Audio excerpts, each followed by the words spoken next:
রাইসুল ইসলাম আসাদ বাবা। হ্যাঁ। তো দুখাই, তারপরে লাল সালু, এরপরে বাবার সাথে একটা নাটক হয় আমার বুদ্ধিজীবীদের উপরে। এরপরে বাবার সাথে আমার কোনো যোগাযোগই নেই, নাই মানে নাই, একদম নেই। এরপরে শুনলাম বাবা অনেক অসুস্থ। বাবা কিন্তু মাঝখানে, রাইসুল ইসলাম আসাদ বাবা জি। মাঝখানে অনেক অসুস্থ ছিলেন। সেটা 2007-08-এর দিকে। উনি হাঁটতে পারতেন না, ওনার পায়ের নিচে কি যেন একটা সমস্যা হয়েছিল। বাবা আমেরিকা থেকে বাংলাদেশে আসে, আসার পরে পল্টনে নিজের বাড়িতে উঠেন। আচ্ছা। তো এই কথাটা কিভাবে কিভাবে যেন আমার কানে আসে।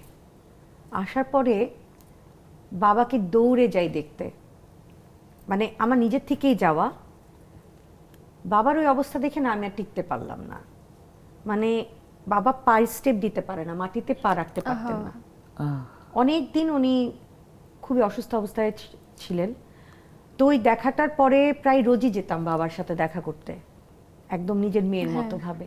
বাহ। তো এই দিনগুলো আমাকে খুব কাঁদায় এবং ভাবায় যে আসলে এত ভালো গুণী শিল্পী বা একটা ভালো মানুষ, মুক্তিযোদ্ধা, উনি তো যুদ্ধ করেছিলেন। জি। তো ওনারা যদি আমাদের ভিতরে না থাকে তাহলে কি করে হবে, ভালো কি করে শিখবো। বাবার কিছু কিছু কথা আমার কানে এখনো বাজে, যে যখন আমি দুখাই করতে গিয়েছিলাম প্রথমে, বাবা বলতো, শোন তোকে একটা কথা বলি, কাজ করার মতো জীবনে একটা কাজ করবি, 10টা 100টা কাজ করার দরকার নেই।